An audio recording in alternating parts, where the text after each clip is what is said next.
साईं की बात। बच्चे, जल्द ही तुम्हारे पास वो सब कुछ होगा जिसकी तुम इच्छा रखते हो। जो तुम्हारे मन में है ना, वो सब कुछ तुम्हारे पास होगा, जल्द ही होगा और बहुत ही निकटतम भविष्य में होगा। बहुत दूर नहीं है वो चीजें, बहुत पास है, बहुत पास आ चुकी हैं। तुम बहुत करीब आ चुके हो मेरे बच्चे, बहुत बहुत करीब। और सुनो, अगर तुम्हें जहां जाने से तुम्हारे मन को शांति मिलती है तो तुम वहां जाया करो ना। तुम्हें अगर मेरे मंदिर आकर शांति मिलती है या फिर किसी इंसान के पास बैठकर शांति मिलती है तो इसमें बुराई क्या है मेरे बच्चे। तो अगर तुम्हारे मन को शांति मिलती है, सुकून मिलता है ना, तो इसमें बुराई क्या है मेरे बच्चे। मुझे नहीं लगता कि इसमें कोई बुराई है। अगर किसी को तुम्हारा वहां जाना आना पसंद नहीं है ना, तो ये समझ लो कि वो इंसान तुम्हारे सुकून से, तुम्हारी शांति से ईर्ष्या करता है। तो करता है तो करने दो ना, क्या फर्क पड़ता है इससे। तुम्हें क्या फर्क पड़ता है। अगर तुम्हारे मन को सुकून है ना तो तुम जाओ ना, किसने तुम्हें मना किया। अगर तुम्हारा मन है कि तुम घंटों घंटों मेरे पास आकर मंदिर बैठो, अगर तुम्हारे पास कोई काम नहीं है, तुम उस दिन खाली हो तो मंदिर आ सकते हो ना। मंदिर में तुम मेरी सेवा करा सकते हो, पंडित जी का हाथ बटा सकते हो, और जो भी मेरे भक्तगण आते हैं ना, तुम उनका सहायता कर सकते हो। तुम अपने अनुभव उन्हें बता कर ना उनके अंदर विश्वास जगा सकते हो। तुम मेरी बहुत सारी सेवा कर सकते हो। तो मंदिर आ जाया करो, जब भी तुम्हारा मन करे ना तो मंदिर आ जाया करो। और सुनो, ढोंगियों से सावधान रहो मेरे बच्चे। इधर उधर भागना ये गलत है मेरे बच्चे। मुझे तो हैरानी होती है कि तुमने दुनिया में कोई भी टूना टोटका नहीं छोड़ा। हर जगह गए हो तुम, हर दर पर गए हो तुम, हर तरीके से तुमने टूना टोटका करने की कोशिश की। इन सब चीजों में तुम पड़ गए, कभी नजर में, कभी किसी की बातों में आ गए, कभी कुछ कभी कुछ। तो मुझे हैरानी होती है मेरे बच्चे कि जो इंसान इतना नियम कानून का पक्का है, वो इन सब चीजों में कैसे आ गया। कैसे ये सब चीजों को तुमने अपना लिया मेरे बच्चे। इन सब से दूर हो जाओ, इन सब में कुछ नहीं रखा। सिर्फ और सिर्फ इस दुनिया में लुटेरे बैठे हैं, सिर्फ तुम्हें हड़पने के लिए, सिर्फ तुम्हारी चीजों को अपने हक में करने के लिए। तो मत जाओ उनके पास, वो तुम्हारा फायदा उठाने की कोशिश कर रहे हैं। उनसे सावधान रहो, क्योंकि उन लोगों की नजर ना तुम्हारे पैसों पर है। तुम्हारा कुछ ठीक नहीं होगा, समझ रहे हो ना। और इस दुनिया में ऐसा कुछ भी नहीं है कि कुछ ठीक हो जाए। खुद सोचो ना, खुद अपना दिमाग लगाओ ना। जिसने ये दुनिया रची है, जो ब्रह्मांड नायक है, क्या उसके बिना इस दुनिया में पत्ता हिल सकता है क्या। क्या मेरे बिना कुछ हो सकता है क्या।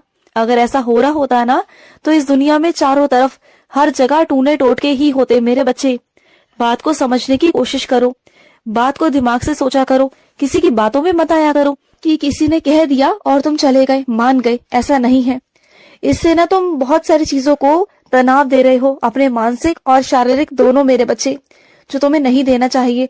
पता नहीं कहाँ से नींबू मिर्ची और पता नहीं किन किन बातों पर तुम्हारा ध्यान जाता है आजकल। कभी कुछ तो कभी कुछ। ये सब छोड़ दो, इन सब से कुछ नहीं होगा। और मैं तुम्हें एक आदेश देना चाहता हूँ कि मेरी उदी का सेवन करो। उदी का सेवन करोगे ना तो कुछ भी नहीं होगा।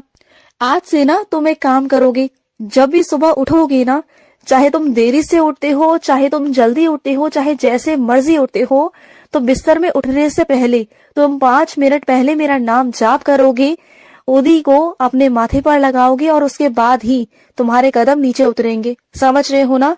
तभी तुम आगे बढ़ोगे, आगे कदम बढ़ाओगे। उससे पहले तुम्हें ये 2 काम करने बहुत जरूरी हैं। फिर देखना तुम्हारी जिंदगी में कैसे और कितना बदलाव आएगा ना, तुम खुद देख लेना। तुम्हें कहीं भागने, कहीं जाने की, किसी से कुछ पूछने की जरूरत पड़ेगी नहीं, तुम देख लेना। और मेरे कुछ बच्चे ऐसे हैं जो एक बार ठान लेते हैं ना किसी भी चीज को, तो वो ठान लेते हैं, फिर उन्हें करने से कोई नहीं रोक सकता। तो बस वही जज्बा अपने अंदर दोबारा से जगाओ। जो परेशानी है ना, उन सब का हल है तुम्हारे पास, तुम्हारे सामने ही है। बस अपने मन को शांत करो और देखना शुरू करो, जो मैं तुम्हें दिखा रहा हूं ना। और सुनो, कुछ मेरे बच्चे ऐसे हैं जो मुझे आजमाना चाह रहे हैं तुम्हारे विश्वास पर, क्योंकि तुम्हारा विश्वास बहुत है ना मुझ पर। वो देखना चाहते हैं कि तुम्हारा साईं तुम्हारे साथ है या नहीं है। लेकिन तुम ना बस थोड़ा सा बर्दाश्त कर लेना, क्योंकि तुम मेरा आशीर्वाद हो। इस वजह से ना तुम्हें थोड़ा सा कष्ट और थोड़ी सी परेशानी उठानी पड़ेगी। वो इसलिए क्योंकि मैं सामने वाले बंदे को बताना चाहता हूँ कि हाँ, मैं तुम्हारे साथ हूँ और तुम्हें लीला भी दिखा दूंगा मैं। बस थोड़ा सा सहन कर लेना मेरे लिए, क्योंकि सामने वाला जिस तरीके से करना चाहता है ना, वो तुम्हें झुटलाना चाहता है ना कि तुम्हारे साथ साईं नहीं है, तो मैं उसे वही दिखाऊंगा, वही लीला दिखाऊंगा तुम्हारे माध्यम से ही। वो तुम्हारे माध्यम से देखना चाहता है ना, तो ठीक है, फिर तुम्हारे माध्यम से ही दिखाऊंगा। और सुनो, तुम जीवन में जो सुख चाहते हो ना, तुम्हें हर सुख प्राप्त होगा, हर तरह का सुख तुम्हें मिलेगा मेरे बच्चे, सब कुछ मिलेगा। तुम बिल्कुल चिंता मत करो। और जो खुद की चाबी है ना, वो खुद के पास रखा करो, वो किसी और को सौंपा मत करो। अपनी चाबियों का ध्यान खुद से रखा करो, कभी किसी के हाथ में दिया मत करो। हर किसी पर ना तुम भरोसा कर लेते हो। देखो, विश्वास करो, लेकिन कुछ चीजें ऐसी होती है ना जिस पर तुम्हें किसी और पर विश्वास नहीं करना चाहिए, सिर्फ खुद पर ही होना चाहिए। जो जिम्मेदारियां तुम्हारी है उसे तुम ही संभालो।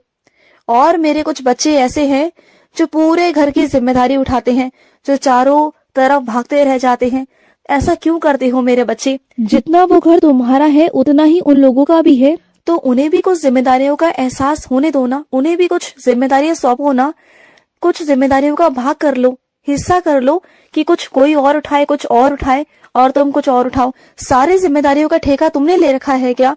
सबको तुमने बहुत बिगाड़ रखा है। तुम्हारी मोहब्बत ने, तुम्हारे प्यार ने ना सबको बिगाड़ रखा है। इस वजह से ना कोई मेहनत नहीं करना चाहता और ना ही तुम्हें कोई समझना चाहता है। मैं तुमसे पूछता हूँ कि कोई तुम्हारी क्या कदर करता है? कोई तुम्हारी इज्जत करता है? जब तुम बीमार पड़ते हो तो कोई तुम्हें एक गिलास पानी भी पूछता है? नहीं ना। तो फिर सबके लिए करते रहते हो, अपने शरीर को तुमने त्याग रखा है। बिल्कुल हर तरीके से इतना कष्ट उठाते हो, रोज इतना काम करते हो, तुम्हारे शरीर से उतना हो भी नहीं पाता, लेकिन फिर भी करते हो। लेकिन ऐसा मत करो। अगर भविष्य में अपनी जिंदगी को बचाना चाहते हो, भविष्य में चाहते हो कि तुम्हारा शरीर ठीक रहे ना, तो कामों का बंटवारा करो, हिस्सा करो, जिससे कि सब काम करें, सबको काम की कीमत समझ में आए। और अभी से आएगी। उन्हें समझाओ कि तुम कितना काम करते हो, वरना उन्हें लगता है कि तुम कुछ करते नहीं।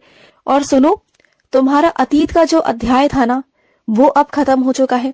तुम बहुत मुश्किलों से वहां से बाहर निकल कर आए हो। तुम पहले ये सोचते थे कि तुम वहां से बाहर नहीं निकल सकते। देखा ना, तुम्हें मैंने बाहर निकाल दिया ना। जो मैं ठान लेता हूँ ना मेरे बच्चे, वो मैं ठान लेता हूँ। क्योंकि तुमने जो अपने मन में सोच रखा था ना कि तुम अब इसी चीज में फंसे रहोगे, उलझे रहोगे और इस दुनिया से तुम बाहर नहीं निकलना चाहते थे, लेकिन देख लो मैंने तुम्हें कैसे निकाल दिया। क्योंकि तुम चाहते ना चाहते ना फंसे हुए थे वहां पर, और मुझे तुम्हें निकालना बहुत जरूरी था। क्योंकि जहां तुम फंसे हुए थे ना, वो तुम्हारे मानसिक तनाव को बहुत परेशान कर रहा था, तुम्हें बहुत कष्ट दे रहा था, जो मैं बिल्कुल नहीं चाहता। मैं चाहता हूँ कि जिंदगी जो है ना तुम्हारी, वो बहुत खुशहाल हो, वो बहुत प्यारी हो, और तुम जिंदगी को जियो, उसे एहसास करो, अपने जिंदगी में रंग भरो। जो ये बेरंग सी जिंदगी कर रखी है ना, इस जिंदगी में रंग भरो और जिंदगी को ना अपने तरीके से जीना शुरू करो, जैसे तुम जीना चाहते थे शुरू से। और सुनो, जिस चीज का प्रबंध तुम चाह रहे थे, जिस चीज की व्यवस्था तुम चाह रहे थे ना, वो व्यवस्था, वो प्रबंध हो जाएगा। तुम बिल्कुल चिंता मत करना। तुमने मुझसे कहा था ना, मुझ पर जिम्मेदारी सौंपी थी ना, तो मैं सारा सब कुछ करवा दूंगा। तुम बिल्कुल चिंता मत करना। और सुनो, जो मेरे बच्चे होते हैं ना, मैं सबको सबकी योग्यता के अनुसार ही फल देता हूँ मेरे बच्चे। मैं कभी किसी बच्चे के साथ में भेदभाव नहीं करता। सब बच्चे मेरे लिए समान हैं। जो परिश्रम करते हैं, जो मेहनत करते हैं ना, उन्हें फल की प्राप्ति होती ही होती है मेरे बच्चे। मैं कभी किसी बच्चे के साथ में भेदभाव नहीं करता। अगर तुम पूरी तरीके से मेहनत कर रहे हो, कोशिश कर रहे हो ना, तो तुम्हें सब कुछ दूंगा जो तुम्हारा हक है। तुम्हारा हक कभी कोई नहीं मार सकता, कभी नहीं। और सुनो, कुछ चीजों को ना या रिश्तों को तराजू में मत तोला करो मेरे बच्चे, क्योंकि तराजू में रिश्ते नहीं तोले जाते। किसी और की तुलना तुम किसी और से नहीं कर सकते मेरे बच्चे, तुलना नहीं कर सकते। तुम रिश्तों को तोल नहीं सकते कि कौन ज्यादा अच्छा है, कौन बुरा है। हर किसी इंसान के अंदर अच्छाई भी है और बुराई भी है। कोई पूरी तरीके से अच्छा नहीं होता और ना ही पूरी तरीके से बुरा होता है। हर इंसान के अंदर अच्छाई भी है और बुराई भी है। बहुत जल्द ना तुम्हें अच्छी खबर सुनने में मिलेगी।